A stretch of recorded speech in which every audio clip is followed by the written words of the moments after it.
Saber qué se tratan las empresas facturadoras. No dejes de ver nuestro programa el día de mañana a las 15:30, en el cual tocaremos este tema y otros de gran interés. Tu programa Lavado e Impuestos.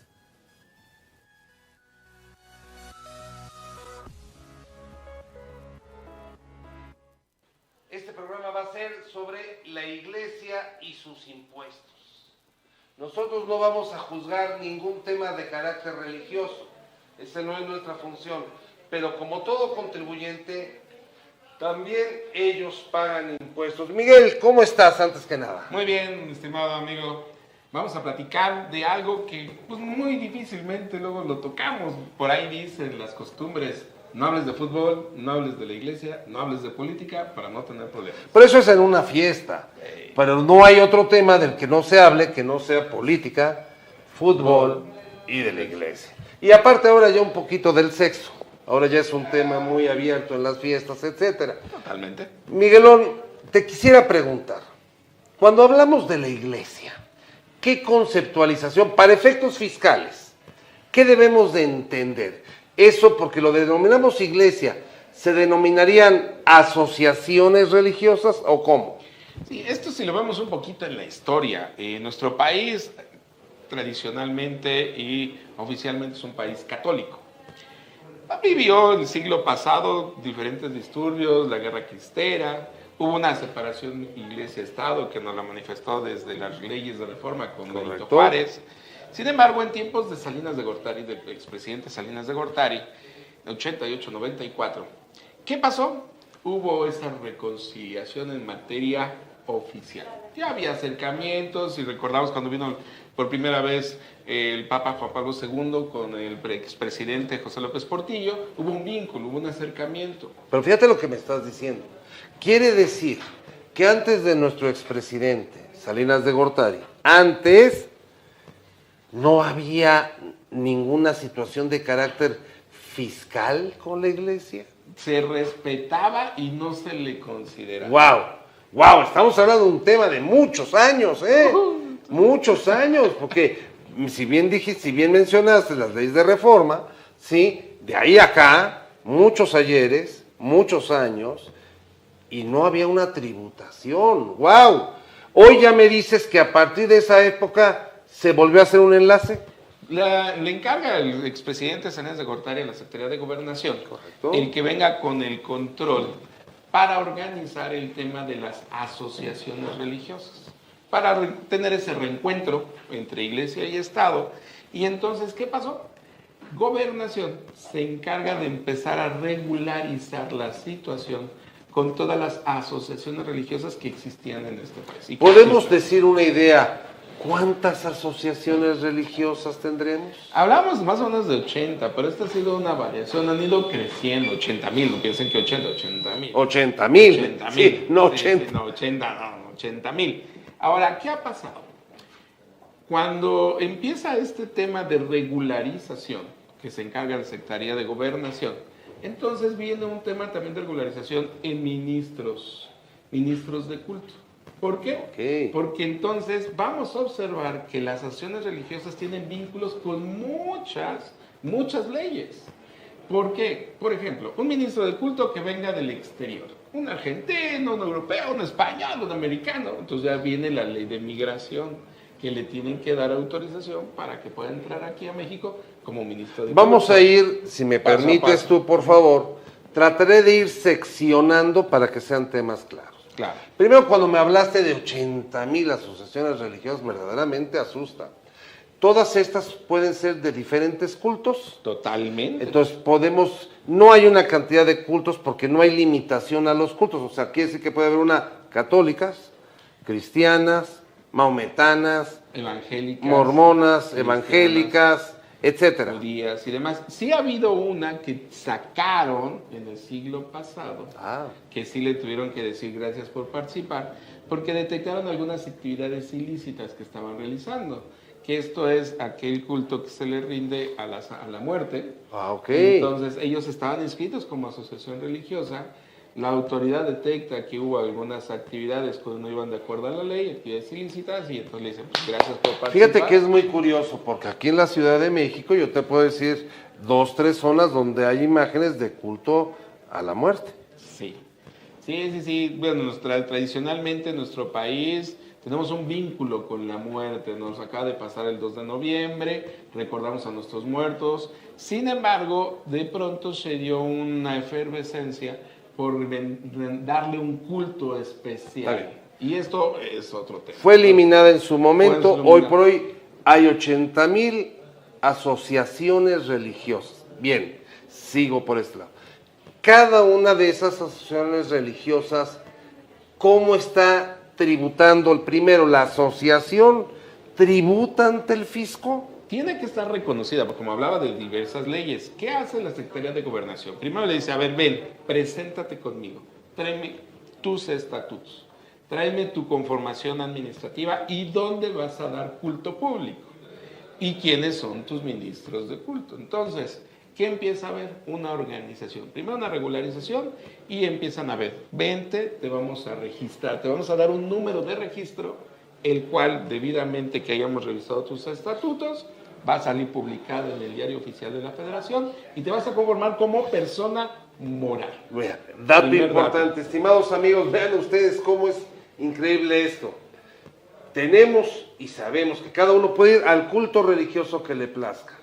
Esa iglesia, esa asociación religiosa tiene un número de registro ante la Secretaría de Gobernación. Así es. Y de seguro debe tener un número ante la autoridad fiscal. Sí, porque primero te dan tu autorización con Gobernación y ya con te presentas con el SAT para decirle, aquí estoy, vengo a reconocerme para ahora en el tema fiscal. Recuerden que el día de hoy está con nosotros el contador público Miguel Ángel Hernández Yescas.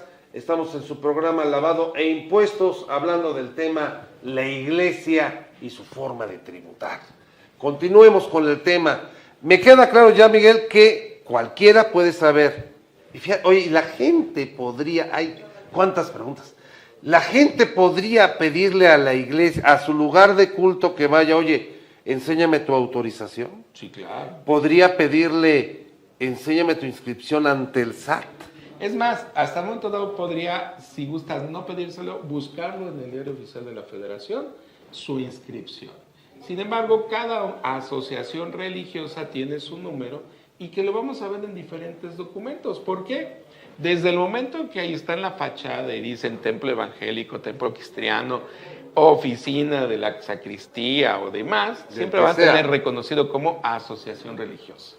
Y cuando tú pidas un recibo, que ese va a ser otro tema que ahorita vamos a tocar, vamos a ver que en los recibos se reconoce como asociación religiosa y algunas han puesto su número de registro para darle validez. La gente no cree en que estas instituciones cumplan con el pago de sus impuestos. Es un tema tradicional. Por eso quiero irme primero a la asociación y ahorita vamos a los ministros de culto. Sí. Porque pues, no cualquiera es ministro de culto. No, pero fíjate que en un momento dado, si nosotros quisiéramos en un grupo, fiscalistas, maestros de la Facultad de Contaduría y Administración, que dijéramos, vamos a venerar a la ley del impuesto sobre la renta y vamos a dar culto público, organicémonos y te nombramos, mi estimado Álvaro, como nuestro ministro de culto. Lo haría con mucho gusto. Entonces tendríamos que conformar unos estatutos y hasta nos podríamos registrar. Claro.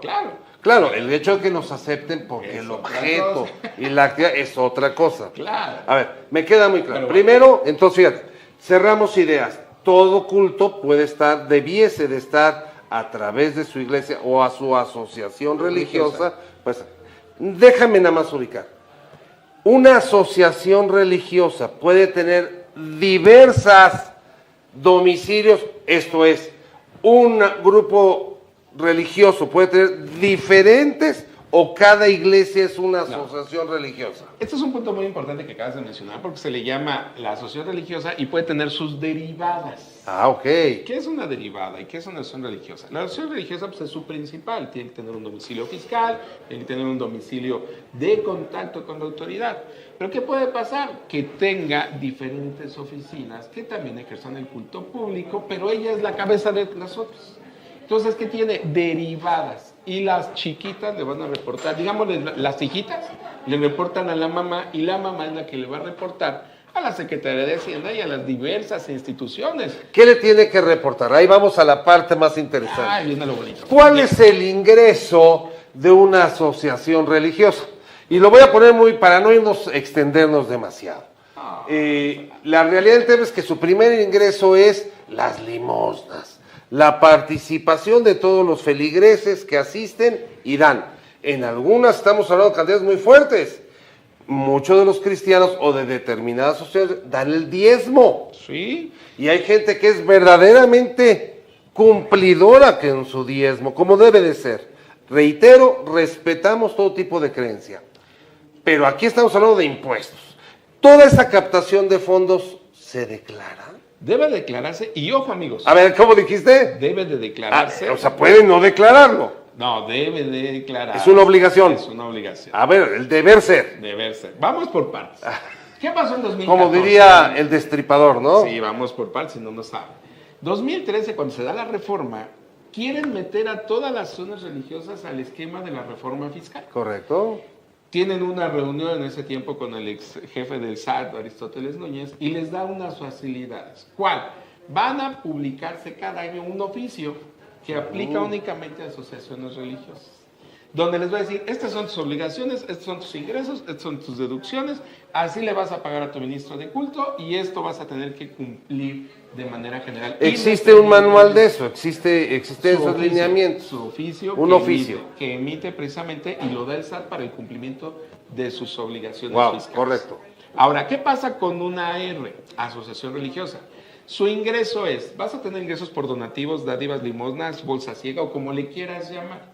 Adicionalmente puedes tener ingresos por tus actos que puedas realizar, dependiendo del culto que realices. Puede ser misas para los católicos, de todo celebraciones y demás. Bautizos, bar mitzvah, celebraciones, todo tipo de celebraciones. Quiero que vayas a dar la bendición a mi carro. O ve a mi empresa y ofrece una misa, correcto, o ve la bendición del 12 de diciembre, que ahora próximamente va a venir.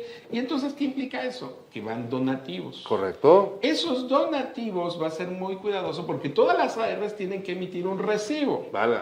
Ojo, tienen que pedir. La regla debiesen de darnos un recibo donativo a todos. Ahora, también recordemos las reglas que nos aplican en materia de público en general, porque yo puedo llegar y decirle, quiero una misa de 3 años y me van a decir riendo, se la damos en 1 hora. Bueno. Pero, ¿qué va a implicar eso? Doy mi donativo y le puedo decir, quiero mi recibo, y me pueden dar un recibo simplificado, contemplado en la resolución miscelánea. ¿Hay un CFDI para esos efectos o no? Hay un recibo que puede ser un recibo simplificado público en general, que correcto, puede ser un ticket electrónico, un ticket de máquina de comprobación fiscal o una nota de venta, o pueden ser CFDIs público en general. Lo importante es que se haga, que se entregue, que se le otorgue. Pero si yo llego a la acción religiosa y le digo, aquí está mi donativo, mi limosna, mi diezmo, 1,000 pesos, ¿quiero mi recibo? No se puede negar a darlo. Eso es importantísimo ubicar. Ojo, cuando estamos hablando de un diezmo, y conozco gentes que son adineradas, dan ese diezmo. Y ese diezmo pueden estar hablando a veces de 10, 20, X cantidad de pesos, de miles de pesos, y te tienen que dar tu recibo. Deben de darte tu recibo. Ahora sí, ¿cuál va a ser la segunda opción? Estás en la celebración, se pasa la bolsa ciega, se pasa la limosna, pues ahí no te van a estar emitiendo recibos. No, claro. 5 pesos, 2 pesos, te van a dar. Eso se contempla como público en general, donativos público en general, donde tú no lo exiges por la dinámica que se está en la celebración, y entonces, ¿qué va a pasar? Se junta ese diezmo, se juntan esas limosnas y se hace un recibo por todo lo que se Miguel, recibe. quiere decir que de todas nuestras misas van a tener que juntar y van a poder hacer ellos un recibo por lo captado de ese día. Pero si te parece, vamos a un corte y continuamos con nuestro programa Lavado e Impuestos. Claro que sí. Bienvenidos a Buró Profesional de Servicios, empresa dedicada a la asesoría. Bienvenidos a Buró Profesional de Servicios, empresa dedicada a la asesoría. Bienvenidos a Buró Profesional de Servicios, empresa dedicada a la asesoría. Bienvenidos a Buró Profesional de Servicios, empresa dedicada a la asesoría. Vamos con nuestro programa Lavado e Impuestos. El día de hoy nos acompaña el contador público certificado Miguel Ángel Hernández Yescas, su servidor Álvaro Cordón Álvarez. Y bueno, pues seguimos platicando de nuestro tema, Miguel. Decíamos que en todo evento termina una misa, voy a llamarlo así, del culto que sea, y todos dimos un donativo, llámese limosna. Exactamente. Se supone que adentro debe haber una cuantificación y eso se debe de emitir un recibo a público en general. A público en general. Quiere decir que eso ya entra una cuantificación. Sí. Ya otra cosa es hacia dónde se va dentro de la iglesia. Sí, claro. Eso ya es un camino dentro de las organizaciones. Pero para efectos fiscales, Entonces, ¿ese recibo debiese de pagar impuestos? Aquí es, ¿qué se considera esto? Limosnas, donativos. Entonces, ¿qué va a pasar con ello? Un detalle importante, si una asociación religiosa tiene diferentes celebraciones en el día, Sí. tiene la facilidad de juntar todo lo del día Muy y hacer bien, un solo muy recibo bien. también. Eso es muy importante ubicar. Cuando hablamos de que tiene actividades adicionales y que reciben también donativos, pues bueno, se tiene que hacer un recibo por cada esa actividad. Ahora, cuidado. La asociación religiosa también puede tener ingresos por actividades empresariales, Como por ejemplo. que de pronto tienen su librería y se ponen a vender libros. Correcto, muy Que bien. de pronto también están vendiendo figuras o símbolos. Cuando se ponen a vender nichos para las cenizas. Que ahí vienen involucradas otras leyes, porque estamos hablando de restos humanos, inhumaciones, y que vas a tener ahí una persona, sus cenizas. A mí me queda claro todas las demás leyes. Tú y yo somos fiscal, impuestos. Todas las demás leyes. Captan ingresos, Hay todos. un ingreso. Hay un ¡Claro! ingreso por el tema de que Entonces voy a nos vender queda los claro nichos. que, a ver, no hay diferencia. Lo que me estás diciendo es que no por ser religiosos no tienen que No, pagar. claro. Ahora dime, esa asociación religiosa, no he entrado ni siquiera a los pastores, curas, monjas, nada. Ni a su programa administrativo, que también tiene que cumplir con sus obligaciones fiscales. Bueno, ahorita vamos para ella, vamos a apurarnos. Claro. ¿Qué es lo que nos pasa? ¿Esa asociación tributa o no tributa o está exenta? No, está de esta, ¿qué va a pasar? Está dentro de las figuras del artículo 79 del impuesto a la renta. Correcto. Personas morales con fines no lucrativos. Ok. De entrada son exentas. Ok. Por su actividad que obtengan recursos para la aplicación de su objeto, no van a pagar impuesto. Pero si se dedican a una actividad adicional, Correcto. que puede ser empresarial, prestación de servicios o arrendamiento, entonces ahí sí es donde sí ya tienen que pagar. A ver, todo lo que me choreaste, que me dijiste que sí, que captamos ingresos y van al final no pagan. No pagan porque están Si lo contemplados usan para su objeto social, que entendemos es el objeto de ayuda y apoyo a los Espiritual. menos espiritual y a los menos protegidos. Espiritual y a quien ellos estén enfocados, porque hay diferentes acciones religiosas. Correcto. Hay acciones religiosas que se dedican a la evangelización de la gente que se considera con poder económico. Hay acciones religiosas que están enfocadas a la ayuda o evangelización hacia doctores, científicos y demás. Entonces, y hay unas que están especializadas a la gente vulnerable. Vamos a ser claros, vámonos a cambiar. Ok. ¿Qué pasa con ese A ver, los empleados que trabajan dentro de la organización de una iglesia, lo que son empleados administrativos, La que toman secretaria, notas, el de secretarias, limpieza. ellos tienen que cumplir con obligaciones fiscales. Ahí sí, porque la asociación religiosa y su representante pasa a formar otra figura que es patrón. Ahí es patrón. Ahí es patrón. Entonces, Maravilloso. como patrón es como cualquier patrón, como tu amigo que nos estás escuchando que tienes tu empresa, Muy como bien. tu amiga que tienes tu trabajadora doméstica, también eres patrona. Ahí, ese es otro tema, mi hermano. Oh, bueno. Oh. Ahora, Miguel, aprovechando tu sapiencia en estos temas, ¿qué pasa con ese pastor? ¿Qué pasa con ese padre, con ese No, cura? nada más para terminarlo. Como patrones se tienen que dar de alta en el Seguro Social y tienen que dar las prestaciones mínimas de ley y cumplir con sus retenciones. Y No con hay sus perdón. patronales. Hasta ahí. O sea, No ante hay los perdón. trabajadores no hay perdón, todos le entran. Exacto. Ahora llévame a los verdaderos trabajadores que tienen, a los pastores, a los Ministros curas, de culto. a los ministros de culto, a los muchachos que se entregan. A ver, toda esa gente gana, porque siempre les hemos dicho, ese pastor, ese cura, ese párroco que tú tienes, pues el Señor, pues te tiene que comprar ropa, come, come, vive, duerme, va de fiesta, va de parranda. Es un ser humano bajo una... Digo, yo tengo 2 primos sacerdotes, ¿eh? Tengo 2 primos, entiendo perfecto. ¿Tienen que pagar impuestos? Fíjate que sí, totalmente. Nada más que hay un requisito importantísimo que no pueden olvidar. Los ministros de culto que tengan reconocida la asociación religiosa tienen que estar en sus estatutos. Tienen que estar reconocidos como parte de ellos. ¿Por qué? Yo puedo tener o invitar a un ministro de culto de otra R a que me celebren mi asociación religiosa. Y le puedo pagar, nada más que aquí va a cambiar la dinámica, porque le voy a pagar y va a tener una exención. Va a tener una exención que si lo comparamos como si fuera cualquier trabajador, tenemos para cualquier trabajador un tema que se llama subsidio al empleo. Correcto. Aquí se le llama exención. Exención de no pago Pero de es muy impuesto. poquito, somos 4,000 pesos más. Bueno, pero es una exención. Ok, me queda claro. Ese ministro de culto, ese pastor, ese cura de la iglesia, que no gana 4,000 pesos, el señor gana 20, 30, 50 o a veces hasta más, ¿debe de pagar impuestos? Sí, solamente van a tener la exención los que son los ministros del MIAR. Correcto. Llamémoslo así. Los que vienen de otro lado, ahí les pago y les hago su retención y le entrego sus CFDI. Oye, bueno, debo de entregarles. Oye, qué buena pregunta. ¿Debo de tener CFDI de ese ministro? De asimilado a salario. De asimilado a salario. Wow. Oye, y los tengo que llevar a formarse y a que se den de alta. Y total tienen que tener su RFC. ¿Su fiel? Bueno, su fiel. Hoy en día, para efectos, ellos no hacen su CFDI. A ellos se lo hace la asociación religiosa. La asociación religiosa. Sin embargo, tendrían que cuidar para efecto de no caer como cualquier contribuyente en una discrepancia fiscal que de pronto, oiga, padrecito, ministro, le doy un dinerito. ¿Te recuerdas aquellas películas? No, tú tal vez no los viste de nuestro querido Cantinflas, el Padrecito, etcétera. Sí. Bueno, ¿Cómo esas se jugaba en las Sí, cartas? pero fíjate que hay una cosa, y es un hecho real. La gente, los feligreses, les obsequian cosas. Los quieren. Hay veces que quieres a tu párroco, quieres a tu pastor, lo adoras, y le das regalos. Deben de tributar. Estos, ¿qué se concibe? ¿Qué se concibe? Como bien lo has dicho, hay un regalo. ¿Puede haber un donativo? Sí.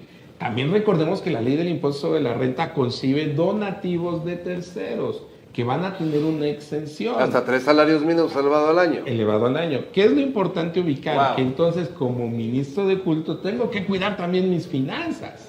Porque si empiezo a recibir, oiga, padrecito, pues él le regalo un coche. Oiga, le regalo una casita. No. Oiga, le regalo esto. Oiga, le regalo aquello. Todo eso debe de ser declarado. Pues tiene que ser declarado para efecto de como un donativo. Wow. Porque miren cuando se lo están regalando.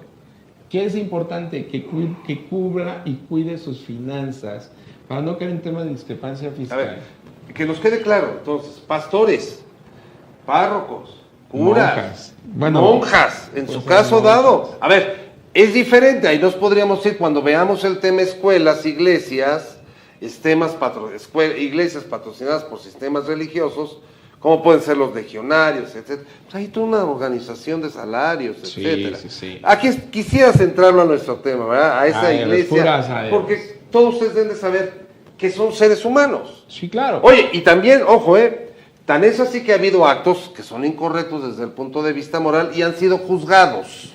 Y que se deben de cumplir. Se deben de cumplir. Pero ojo, si no pagan impuestos también pueden ser juzgados. O se les protege por la ley. No, claro que no.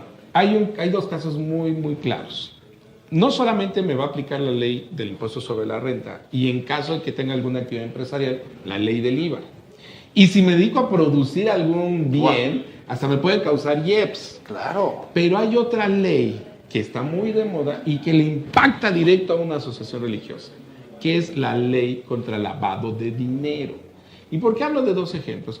Porque ya corría el año del 2000, bueno, 1 o 2 años, cuenta la leyenda, y llegaron con una asociación religiosa y le pidieron si había cumplido con la ley de lavado de dinero, porque habían detectado unos depósitos pues bastante atractivos. Correcto. No tenía nada la asociación religiosa. No había declarado nada. No se había formalizado, no se había autorregularizado en el tema del lavado de dinero. No, pero fíjate. A ver, esa asociación religiosa, primero tenía que haber estado de alta en gobernación. Sí, claro. Segundo, con la autorización para efecto del SAT. Exacto. Tercero, estar cumpliendo con sus obligaciones que se les mandan por sus estatutos. Y aparte ahora, la obligación de lavado de dinero. Siempre y cuando Ojo, siempre y cuando los donativos crucen los umbrales de aviso. Para efectos de los umbrales de aviso tengo que tener un manual de control para efecto de quién me está donando y cómo me está donando y cada cuánto me está donando. Y por eso el control va a ser a través de los comprobantes fiscales digitales por internet. Me queda claro, pero quien te dona, tú le deberías de dar un comprobante. Si no tienes, si es gente que te lo da por donativo de limosna, no hay. ¿Qué pasa, Miguel, cuando de repente una persona del norte de la República llega a una iglesia del culto que tú digas y deposita 2 millones de pesos en efectivo y dice no quiero recibo de donativo? Entonces, ¿qué vamos a observar ahí? Caemos en la ley contra el lavado de dinero. Tengo que reportar que recibí ese dinero y que, pues, como decían las Sagradas Escrituras, lo que dice tu mano izquierda que no sepa la derecha. Entonces, pues llegó y me dijo, pues ahí está el dinero. O abro la puerta y aparece el dinero. ¿Y entonces qué va a pasar? ¿Qué le reporto a la autoridad? Tienes que reportar tienes que hacer 2 declaraciones. Una al SAT, porque recibiste más de 100,000 pesos en efectivo. Estamos hablando que llegó en efectivo. Y otra en el tema del lavado de dinero, porque recibiste 2 millones de pesos. Pero no debe, a ver, tú y yo lo único que quiero es que la gente sepa, porque esto pasa, no ocultemos nada. Se llega el dinero, pero ¿quién te lo dio? Ese es el tema. Pero ¿Quién te lo dio? Por lo mismo que no sé quién me lo dio, y para no caer en ningún tipo de sospechosismo, dice un expresidente, dice el expresidente Cedillo, debo de declarar e informar a la autoridad, lo recibí, no sé quién me lo dio. Pero en el formato te dice que pongas el nombre de que te lo dio. Hay gente que pondría Cantinflas. Imagina, no puede ser, Sí, tienes no. que identificar. Y es que el problema es que es en efectivo. Así es, Y así eso son no las es cosas. origen. Estos son hechos reales, no hay nada que decir. Oye, y lo tienes que devolver. Pero a lo que voy es, ¿qué le pasó a esta R? La multaron por no tener reportes. Y Pero no le quitaron el dinero. No. Entonces- Pero les digo, papá. Pero, ¿qué va a pasar aquí el asunto? No solamente son sujetos a leyes fiscales, a leyes de gobernación, sino también a la ley contra el lavado de dinero. Entonces, amigos, ministros de culto, regularícense en su tema del lavado de dinero. Lleven bien su control contable, porque si me permites, Álvaro, ¿qué pasa con una contabilidad Claro. de una R? ¿Cómo controlo la A contabilidad? ver, nada más dime, a ver, otro punto. Tienen que llevar contabilidad. Claro. Porque aquí todo mundo vivíamos en tierra de nadie.